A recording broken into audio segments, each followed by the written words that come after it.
আসসালামু আলাইকুম। তো নতুন সার্ভারে কিভাবে খাজনা প্রদান করবেন সেটা একটা সহজ এবং ছোট্ট একটা ভিডিওতে দেখি। তো প্রথমে আপনি আপনার প্রোফাইল লগ ইন করবেন। লগ ইন করার পর আপনি হচ্ছে হোল্ডিংয়ে যাবেন, হোল্ডিং তালিকায় যাবেন। হোল্ডিং তালিকায় গেলে আপনি এখানে উপরে দেখতে পাচ্ছেন যে উপরে যে আইকনটা আছে, থ্রি ডট আইকন, পদক্ষেপ, সেখানে চাপতে হবে। তারপর আপনি নিচে দেখতে পাচ্ছেন পেমেন্ট, পেমেন্ট অপশনে চাপ দেবেন। পেমেন্ট অপশনে চাপ দিলে এখানে আপনার সরাসরি ই পেমেন্ট করুন, এখানে নিয়ে যাবে। এখান থেকে আপনার সরাসরি বিকাশে নিয়ে যাবে। তো বিকাশ আসার পর বিকাশ সিলেক্ট করবেন এবং পরবর্তীতে চাপ দেবেন।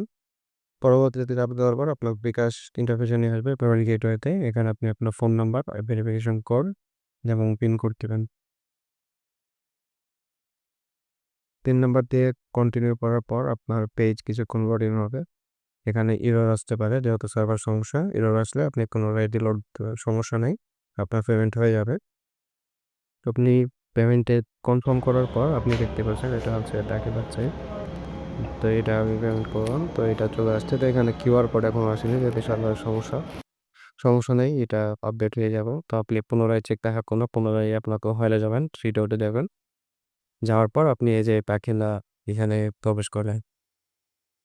দাখিলায় প্রবেশ করলে আপনাকে হচ্ছে আপনার সমগ্র যে দাখিলা এটা হোক বা এর আগে সবগুলা দেখাবে। তো এখানে বিবরণের উপর চাপ দিলে দেখতে পাই কিতে আও যে লেপন খাজনা পর আমি নতুন সার্ভার দিলাম, সেটা এখানে দেখাচ্ছে। তো আজকে ভিডিও পর্যন্ত সবাই ভালো থাকবেন, সুস্থ থাকুন, আল্লাহ হাফেজ।